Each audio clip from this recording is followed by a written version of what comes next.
안녕하세요. 오늘은 챕터 5 하겠습니다. 지난 시간에 이어서 140페이지에 32번 NHD에 나오는 Special Flood Hazard Area부터 시작을 하겠습니다.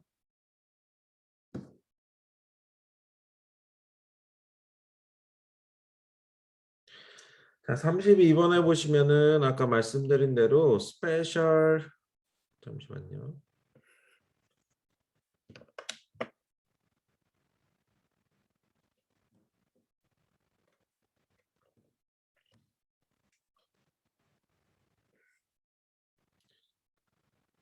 자, 32번에 Special Flood Hazard Area라고 있는데요. 이것은 이제 지역에 특별히 홍수 지역이 있습니다. 그런 지역에 속한다고 하면 NHD에 그런 지역이 나타날 것이고요. 만약에 그런 지역에 속한다고 하면 반드시 셀러는 바이어에게 디스코저 해주셔야 됩니다. 무엇을 디스코저 해주셔야 되냐? 이 지역은 Special Flood Hazard Area라고 디스코저 해주셔야 되겠습니다. 33번에 보시면 State Responsibility Area, Fire Hazard Area, NHD 돼 있는데요. 자, 이것은 산불 등에 대해서 주정부는 책임이 있기 때문에 이 지역에 속하는 곳이라면 주정부에서 이제 산불이 난다거나 하면 책임을 져주는데 그렇다 하더라도 여전히 바이어한테는 디스클로저를 해줄 그런 의무가 있겠습니다. 그래서 보시면 스테이트 또는 페더럴 가버먼트는 기초적인 그런 책임은 fire prevention, 그러니까 산불을 예방하는 그런 기초적인 책임은 주정부와 페더럴 정부의 책임이 있다. 그리고 이곳에 해당되는 그런 지역에 살고 있는 사람이라면 디스코저를 꼭 해줘야 된다. 바이어에게 이런 내용입니다. 자, 34번에 보시면 Supplemental Property Tax Notice가 있는데요. 자, 이거는 재산세를 우리가 매년 내잖아요. 바이어가 이제 어떤 집을 사게 되면 그것에 대해서 재산세를 프로레이션해서 내게 됩니다. 에스크로를 통해서. 그런데 그 재산세를 낼 때 그 재산세를 산정하는 베이스가 셀러의 베이스일 확률이 높습니다. 그러니까 셀러가 예전에 냈던 뭐 50만 불 주고 샀던 60만 불 주고 샀던 셀러가 샀던 그 가격을 베이스로 해서 재산세가 산정이 되고 그것을 또한 프로레이션해서 바이어가 내는 경우가 많습니다. 그런데 바이어는 셀러가 산 가격하고 틀리겠죠. 몇 년 후, 뭐 많게는 몇십 년 후에 사니까 옛날에 셀러는 50만 불 주고 샀던 집을 지금은 100만 불을 주고 살 수도 있는 거죠. 그거보다 더 높게 주고도 살 수 있고. 그렇다면 재산세의 차이가 현저히 차이 나게 돼 있는데요. 그런 재산세가 차이 날 때, 텍스국에서는 supplementary property tax를 줍니다. 그래서 그런 것들을 받을 수 있다는 그 노티스가 supplementary property tax 노티스가 되겠습니다. 여기서 supplemental은 보충하다 이런 뜻입니다.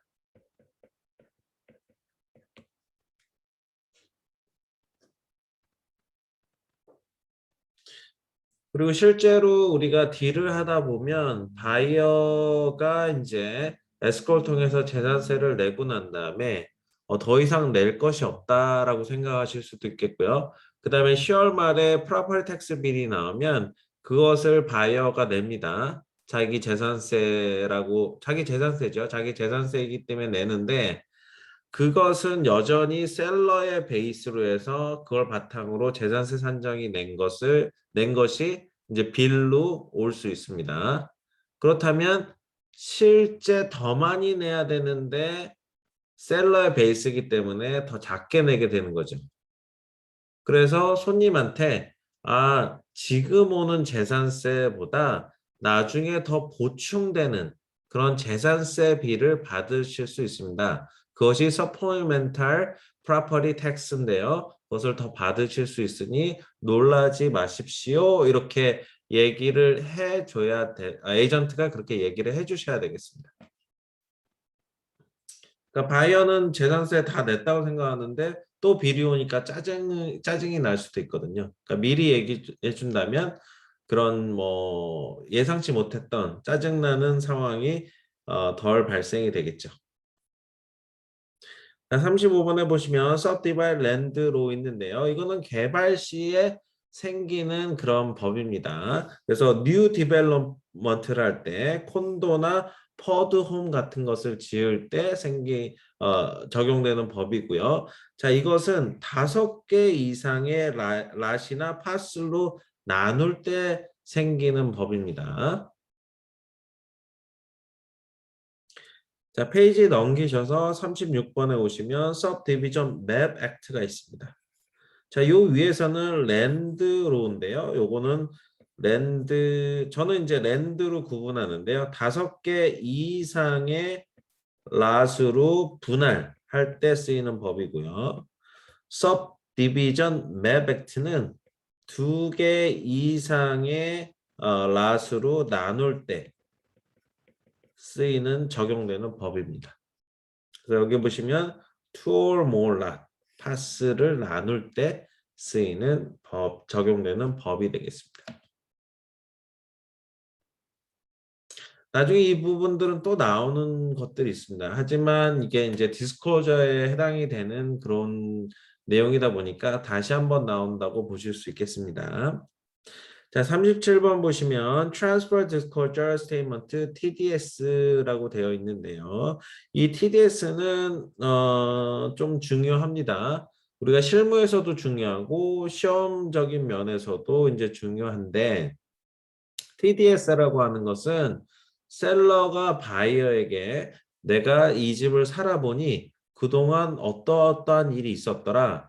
뭐 나쁜 점이나 아니면 뭐 그 집에 대해서 뭐 어떠어떤 것들이 있더라 기술해주는 디스클로즈 해주는 서류가 되겠습니다. 그래서 대부분의 레지덴셜 세일에는 이 TDS가 꼭 필요로 하고요. 셀러의 맨데토리 디스클로저 중에 하나입니다.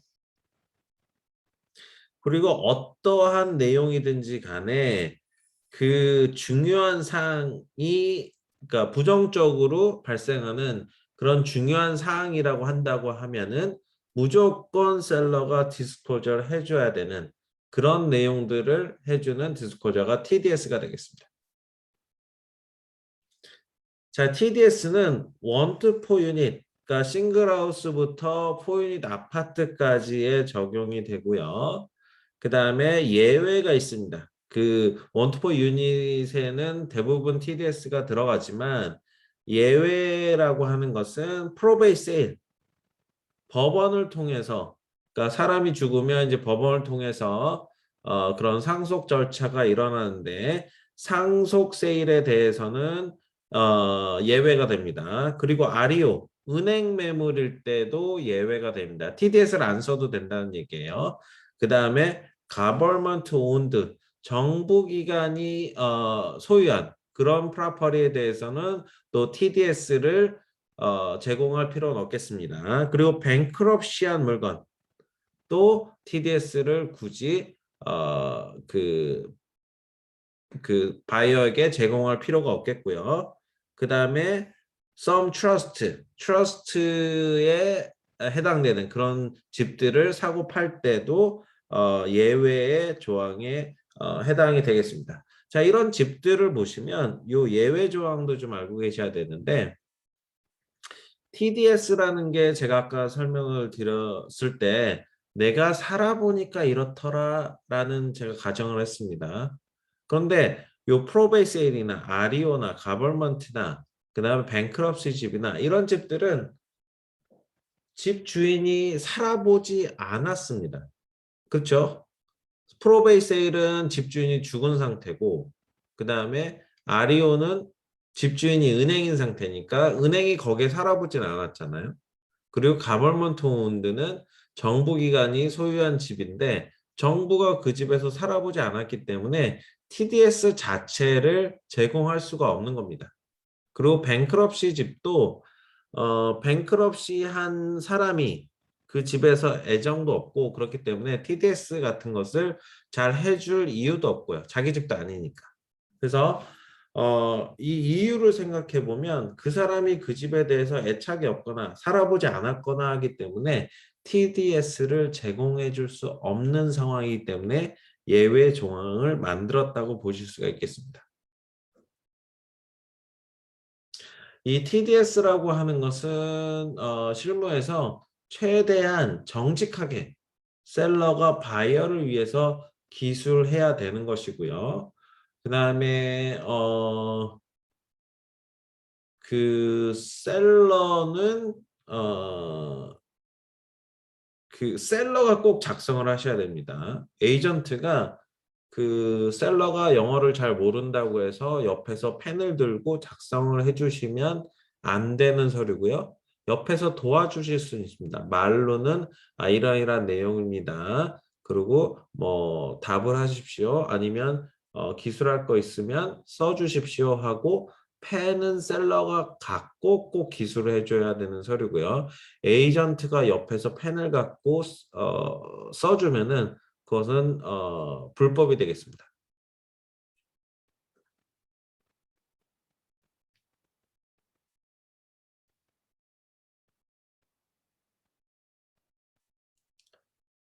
자, 이 TDS는 Statutory Disclosure Form이고요. Statutory는 그 의무적인 그런 디스코저죠. 꼭 있어야 되는.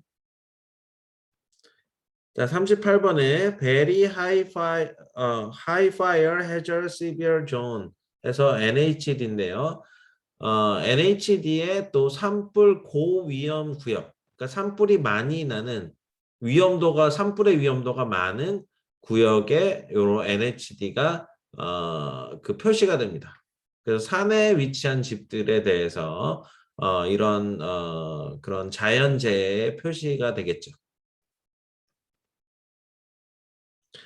자, 39번에 보시면 Water Conserving Fixture Compliance라고 해서 이거는 절수변기, 물을 아끼는 픽처에 대한 법령입니다. 이거는 1994년 이전에 지어진 집들에 해당이 되고요. 이게 적용된 날짜는 2017년 1월 1일부터 적용됐습니다. 뭐 생각보다 그렇게 오래되진 않았어요.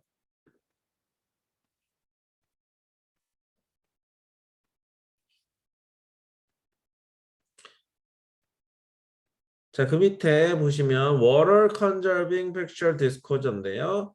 요거는 위에서 법령이 제정이 됐잖아요. 그런 것들 법령이 제정이 됐기 때문에 거기에 대해서 디스클로저를 해주는 그 기술 서류가 됩니다.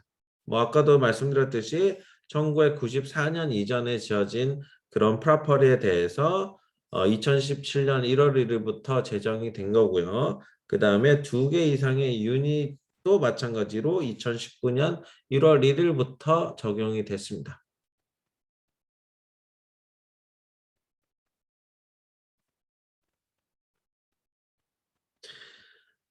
자, 이 디스코저는 우리가 부동산을 사고 팔 때, 그러니까 트랜스퍼가 일어날 때마다 그 안에는 절수를 할 수 있는 그런 플러밍의 픽처들이 있어야 된다라는 얘기를 하고 있는 겁니다. 그러니까 예전에는 물을 절약하지 않는 변기라든지, 그러니까 옛날에는 변기에 보시면 뒤에가 이렇게 커다란 물통이 큰 변기들이 있었습니다. 그런 것들은 이제 누르면 물이 시원하게 내려와서 좀 내려가는 것이 있었는데 캘리포니아는 물 부족 주다 보니까 이제는 물을 절약하는 그런 플러밍 픽처들을 설치해야 된다라고 법이 제정이 된 겁니다. 그리고 적용이 2017년, 19년부터 된 거고요. 그래서 트랜스퍼 되는 그 집마다는 물 절약되는 그런 절수변기들이 설치되어 있는지 그것을 이렇게 법령으로 정해졌고 만약에 없다면 그것을 교체해야 됩니다. 교체할 때는 보통은 셀러가 비용을 지불해서 바이어의 책임하에 교체가 됩니다.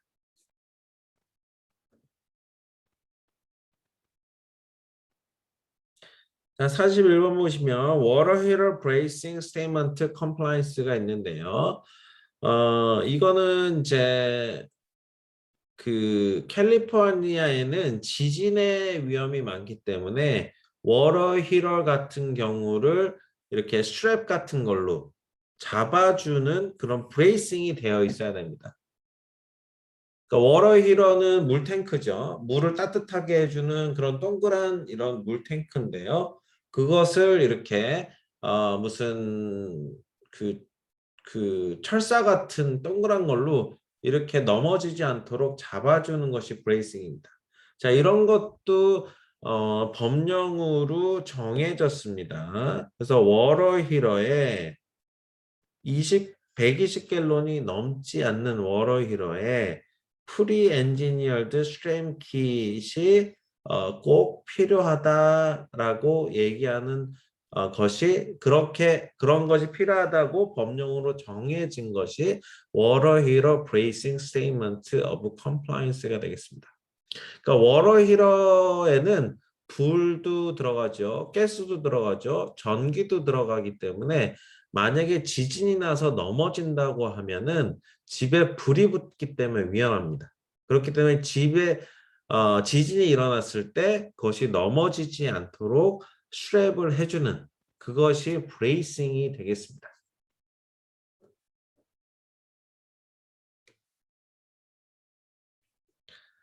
자, 42번 가시면 Window Security Bars and Safety Release Mechanism 돼 있는데요. Window Security Bar는 쇠창살을 얘기를 합니다. 그 다음에 Safety Release Mechanism은 그 쇠창살을 발로 탁 차면은 그 쇠창살이 떨어지는 그 시스템을 Safety Release Mechanism이라고 하는데요.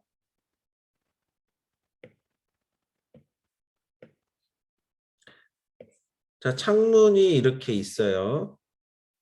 창문이 이렇게 있으면 거기에 이제 도둑이 들어오지 못하게 쇠창살로 이렇게 LA 같은 데 보면은 창문에 이렇게 쇠창살로 이렇게 설치를 해놨죠. 그런데 이 쇠창살을 설치하는 것까진 좋은데 불이 나면 이 안에 있는 사람은 도망가지를 못합니다. 그렇기 때문에 세이프티 릴리즈 메커니즘이라는 것을 설치를 하셔야 됩니다. 그래서 창문 밑에 보시면 이런 그런 장치가 있는데요. 이거를 발로 뻥 차게 되면 이 쇠창살이 떨어집니다. 그러면 불이 났을 때 이 발로 차고 바깥으로 도망갈 수 있겠죠. 자, 그런 것이 윈도우 스큐리 바고 그다음에 불이 났을 때 뻥 차고 나갈 수 있는 그 시스템이 세이프티 릴리즈 메커니즘이 되겠습니다. 자, 이것도 1 to 4 유닛의 레지덴셜 싱글홈부터 4 유닛 아파트까지에 해당이 되는 거고요. 그다음에 만약에 이런 게 있을 경우에는 무조건 디스클로저를 해 주셔야 됩니다. 이런 스큐리 바가 존재한다는 것에 대해서 디스클로저 해 주셔야 되고요. 그다음에 그게 있으면 세이프티 릴리즈 메커니즘이 꼭 있어야 된다는 것도 디스클로저 해 주셔야 되겠습니다.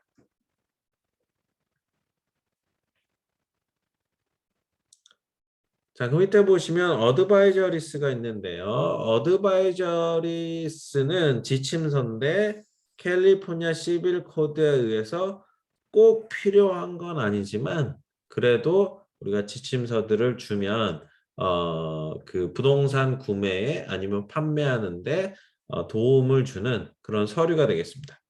그리고 디스클로저들은 캘리포니아 법에 의해서 필요로 되어지는 그런 기술 서류가 되겠습니다. 그러니까 디스코저하고 어드바이저리는 우리가 실무에서는 거의 똑같이 주고받는다라고 생각하는데 뭐 이런 차이점이 있습니다. 디스코저는 필요한 서류고 어드바이저리는 꼭 주지 않아도 되지만 주면은 좋은 서류. 뭐 이런 식으로 구분을 하시면 되겠습니다.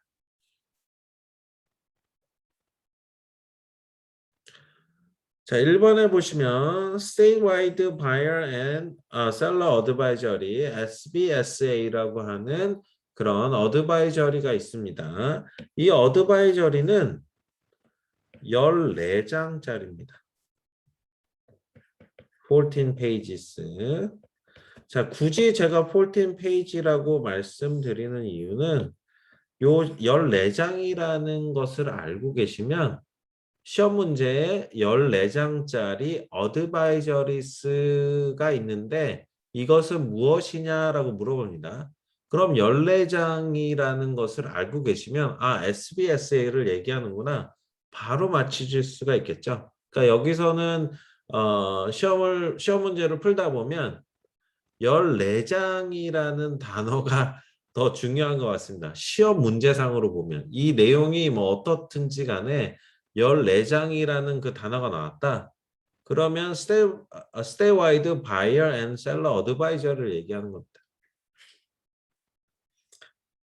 자, 그 14장이라는 것을 좀 아시면 좋겠고요. 자, SBSA라는 디스코저는 reminds buyer and sellers of the importance of investigating property before the sale.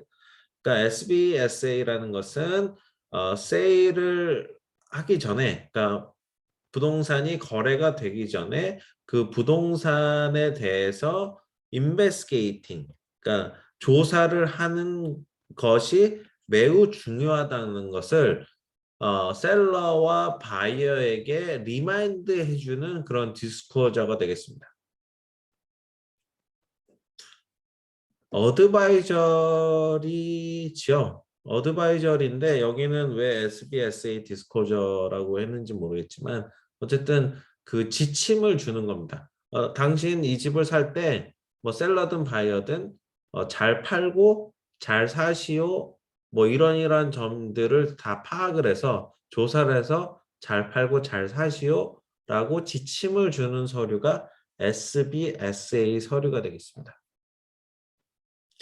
자, 여기에는 뭐 땅의 컨디션이라든가 지정학적으로 나쁜 물질이 있는지 아니면 환경적으로 나쁜 물질이 있는지 그다음에 뭐 곰팡이가 있는지 물 침범이 있었는지 그다음에 산불의 위험이 있는지 그다음에 빌딩이 퍼밋이 있는지 그다음에 HOA 룰이 있는지 뭐 이런 등등을 다 따져봐라라고 지침을 주는 서류가 되겠습니다. 자, SBSA 커버하는 것들은 바이어의 권리와 의무, 셀러의 권리와 의무, 브로커의 권리와 의무, 그 다음에 피지컬 컨디션, 집의 그 신체적인 상태, 그러니까 집의 컨디션을 조사를 해보라라는 그런 내용들이 있고요. 뒤에는 그 다음에 property use and ownership, property를 사용하고 재산권에 대해서 또 설명이 나오고 있습니다. 그 다음에 오프사이트 네이버후드 컨디션에 대해서 그러니까 집 바깥의 일들의 상황에 대해서 좀 살펴봐라 라는 내용들 좋은 내용들이 있고요. 그 다음에 legal requirement, federal, state, local 그러니까 주정부, 그 다음에 federal, 그 다음에 지방정부 이런 데서 법적인 그런 요소들에 대해서 또 조언을 하고 있고요. 그 다음에 contract related issues and terms, 계약서에 관한 뭐 이슈라든가 그런 용어라든가에 대해서 이제 조언을 하고 있고요. 그 다음에 뭐 여러 가지 또 팩터들에 대해서 조언을 해주고 있습니다. 그 다음에 local disclosure advisories, 그 지역에 그 지역만 쓰이는 디스코저라든가 어드바이저리 대해서도 그 얘기 조언을 해주고 있습니다. 자, 페이지 넘기시면 Statewide Buyer and Seller Advisory 있는데요. 스테이와이드는 뭐 전국적인 뭐 이런 뜻이 되겠습니다. 전국적으로 당신이 집을 살 때 지침을 받아야 될 서류 뭐 이렇게 생각하시면 되겠고요. 아까 말씀드린 바이의 권리와 의무 뭐 이런 내용들이 쫙 있는 거고요. 그 다음에 셀러의 권리와 의무들이 쫙 있습니다. 그 다음에 브로커의 권리와 의무들이 이렇게 쫙 있고요.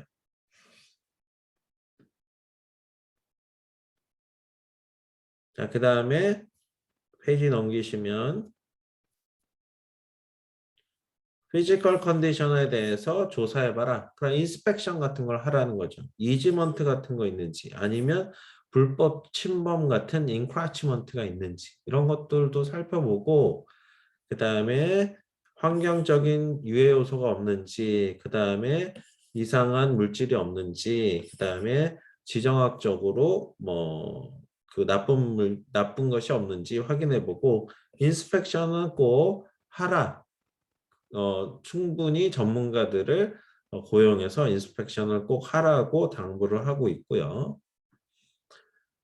그 다음에 뭐 곰팡이라든지 강아지나 그런 펫이 있었으면 그런 것들에 대해서 또 조언을 하고 있고요. 세프텍 시스템은 이제 물탱크를 얘기를 합니다. 그 산에 위치한 집들은 물탱크가 있어서 그 물탱크도 인베스티게이션에 포함이 되겠습니다. 그 다음에 soil과 geological condition에서 그 땅의 성분이 어떠냐에 따라서 또 집이 좀 문제가 있을 수 있습니다. 예를 들어서 진흙 같은 땅에 집이 지어져 있다고 한다면 그 집에 물이 잘 안 빠지겠죠. 비가 오거나 이러면 땅 안으로 물이 좀 스며들어야 되는데 그렇지 못하고 집 안으로 물이 들어올 수도 있겠습니다. 그렇게 되면 문제가 또 생기겠죠.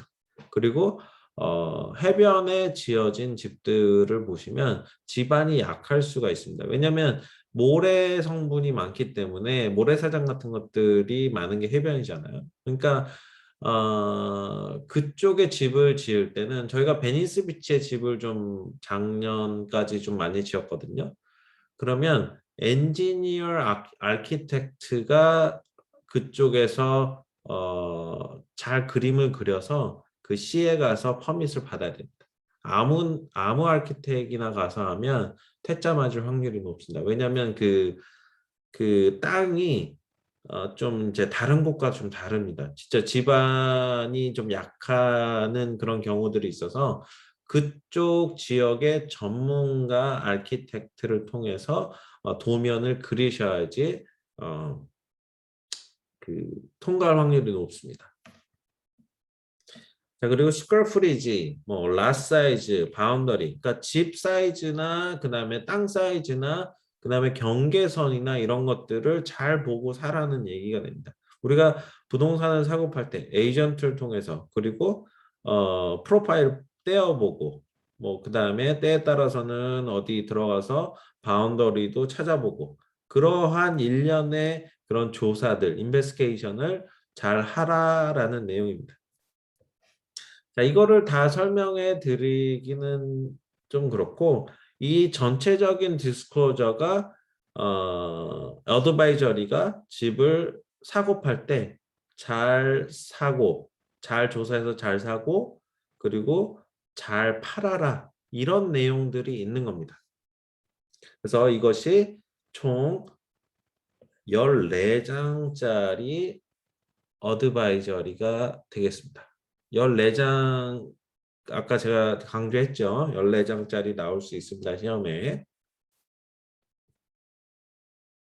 자, 페이지 넘길게요. 계속 쭉쭉쭉. 그런 내용들입니다.